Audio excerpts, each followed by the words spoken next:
Welcome back, Liberty North. We hope that you enjoyed your snow day yesterday. Make sure to stay tuned through the rest of the show to see your North Nation Sports Report, more information about annual tradition here we have at North, Chiefs drama, an interview about community service, and much more.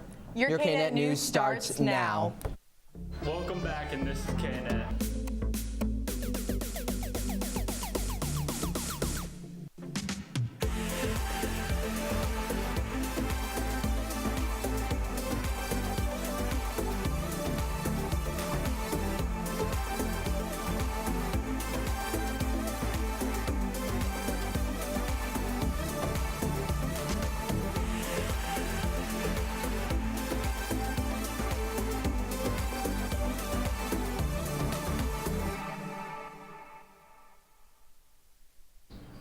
Court warming is the next big event here at North, and it's starting February 4th and running through February 8th. The theme for this year is Captains of the Court. The court warming activities will officially start off with the tip-off trivia, and on the 8th we will be having a court warming assembly, followed by the court warming games later that night. Tomorrow we will be announcing this year's court warming King and Queen nominations, so make sure to tune in tomorrow and make sure you don't miss that.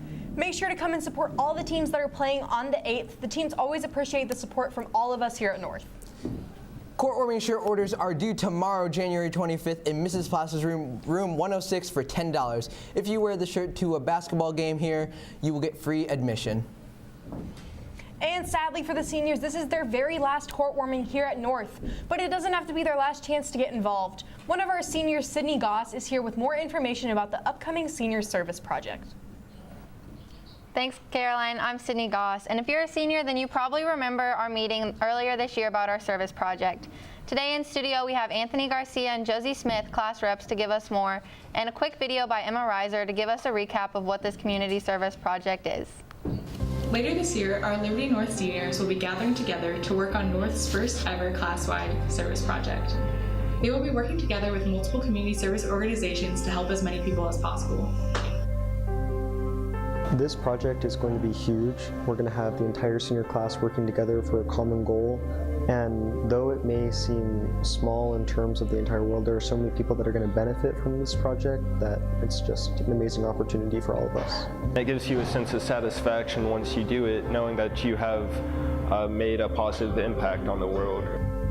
I think it's important for the senior class to participate in the project because it's your senior year and it's the end of the year. It's our last chance to give back to the community that's helped us grow and develop through 18 years. I think service is important because there's so many people throughout the world that need help, and more often than not we seem to forget these individuals, but service projects in general allow for us to serve them and the greater good in an easy fashion, and it allows for cooperation. You know, it's really great for a high schooler to, start doing service early, because then you know and you see the need. It kind of helps you understand where other people come from, and it helps you understand different perspectives in the world, and it helps you realize just how fortunate you may be and better appreciate the things you do have, while at the same time helping other people. The community service I've done at North has helped me realize what little things we do here can make such a big difference to people who are less fortunate than we are. Just in all, I think service can help you find who you are and where you want to go in life. So guys, what exactly is the senior class project this year? This year, the senior class project entails us serving our time for three different organizations, including the Kansas City Pet Project, Children's Mercy Hospital, and care packages for soldiers overseas. What do I and all the other students need to do to help this great cause? What we need most from you guys is just your participation on the day of. There will also be more information released later on about specific donations that will be needed. And when will this event be taking place? April 2nd from the beginning of school until noon. All right, thanks guys. And seniors, make sure you're looking for more dates up and coming. Earlier, Caroline and John mentioned that we had no school yesterday due to the icy roads. This weekend is probably going to be just as icy, and our very own Megan Hammond almost had to be in the icy lake for polar plunge. Megan, how did you feel knowing you almost had to jump? It was definitely nerve-wracking knowing that the plunge was a possibility, but I was happy to help. The annual tradition here at North of the polar plunge is important to the student council and community. The Polar Plunge is a fundraising event for the Special Olympics of Missouri. It's this Saturday at Longview Lake, where the temperature high is supposed to be 35 degrees. This estimates that the water could be anywhere below freezing. The way it works is that anyone can participate by signing up with Stuco. However, 5 people who received the top donations, Mr. McCabe, Jackson Bodenson, Carly Engel, Justin Scott, and Marcus Hink, they'll be taking the plunge. We talked to senior Jackson Bodenson, who raised $110. He is very excited for the opportunity to raise money for the Special Olympics of Missouri, but nervous about taking the icy plunge. People can still donate by going to give.somo.org and donate to our team, Cutting Through the Cold. Now, let's head over to Garrett and Zach with your North Nation Sports Report. How's it going, Liberty North? I'm Garrett Lynn. And I'm Zach Luke. We've had a very chaotic week in sports so far, so we're going to start off by talking about the basketball game that happened last night. The game was originally scheduled for Tuesday at Truman, but it was moved to Wednesday because of snow. And then, finally, after some difficulties in Independence, it was played here last night at Liberty North. And we would just like to give a quick shout out to all the staff who helped put the game together in just 3 hours. Yeah, the staff does a great job with every game, but especially last night after just short notice. But despite all the hectic changes, both teams got hard-fought victories over the conference foe. Starting with the boys, they got out to a great start as they held Truman to just 11 first-half points. They were led by senior Carter Erickson, who had a game-high 16 in the 55-39 victory for the Eagles. Yeah, it was a great performance by the boys. And speaking of great performances, the girls gutted out a 49-45 victory, improving their record to 10-7 on the season. They were led by junior guard Jamie Jackson, who hit 3 threes in the first quarter. Yeah, Jamie did great, and it was just an all-around great performance for the Eagles as they had to fight their way back. And one of the key parts in that comeback was guard Emma Perry, who has made a big impact for the Eagles all year. And we know she has some pretty high goals for herself, and Taylor caught up with them. With her to hear about them.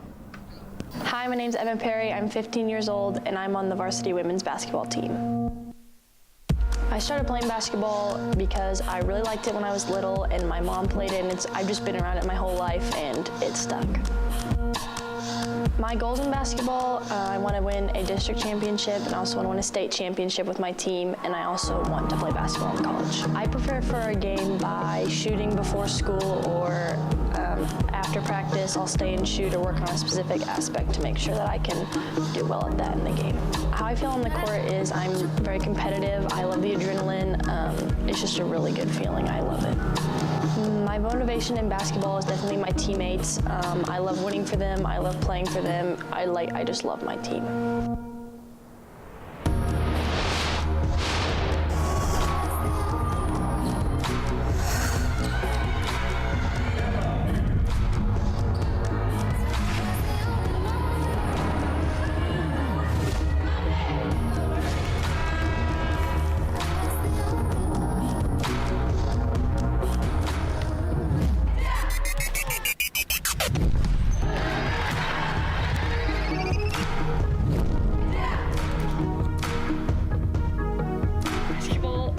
Basically my life, like it's all I play. It's something that I live for and I love playing it.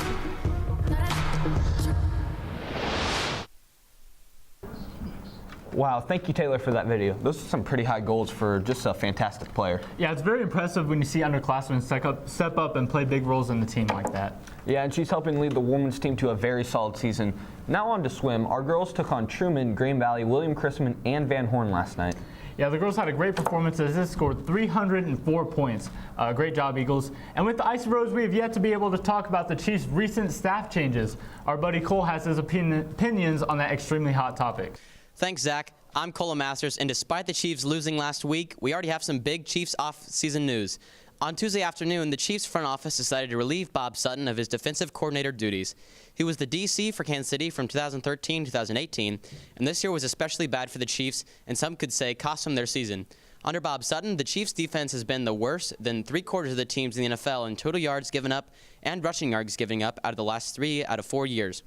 Although we did have a good stretch of years from 2014 and 2015, being in the top quarter of NFL teams in total yards given up, total points given up, rushing touchdowns, and passing yards. Last year really put a lot of Chiefs fans over the edge when Kansas City defense was ranked 31st out of 32 teams in yards given up, while the Kansas City offense was first in total offensive yards. Because of this, a lot of people blamed Sutton for his inability to make the defensive unit back up the powerful offense. This effectively resulted in his termination this week. Two big candidates to replace Sutton are former Giants DC Steve Spagnuolo and former Bills and Jets head coach and current analyst Rex Ryan. This has been your Kansas City Chiefs update. I'm Cole Masters. Zach and Garrett, what do you think about relieving Bob Sutton?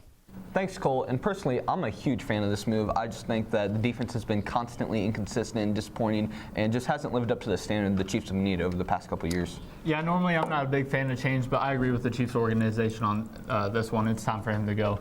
Thank you for joining us today. This has been North Nation Sports. Caroline and John, what do you think of the dramatic changes in the Chiefs coaching staff? Even though these are some big changes, hopefully it'll be a change for the better. It might just be the change the Chiefs need to be able to secure a spot in next year's Super Bowl. AP exam deadlines are coming up soon. The final day to register is March 1st, and the last day to sign up without the late fee is February 23rd. Counselors will be visiting all the ELA classes from now until February 6th to discuss what your class requests for next year and help them enter them into Power School. Speaking of registration, if you want to take NCAPS next year but didn't have time to shadow earlier in the year, you still have an opportunity to do so. If you are interested, sign up using the link that was sent out in the top 5 email from January 22nd. If you are a sophomore, junior, or senior that is interested in a career in healthcare, you can sign up and go to Northland Healthcare Expo on February 8th. You'll be able to meet with many healthcare professionals in a variety of fields. If you are interested, make sure to stop by the Counseling Center to pick up a field trip form. Act fast because space is very limited. Well, John, it certainly has been a very strange and interesting week here at North, especially with the extra days off. I'm definitely looking forward to the weekend and just, sit back and relax. It certainly sounds fun. Well, we'll be back tomorrow, and until next time, we will catch you on the north side.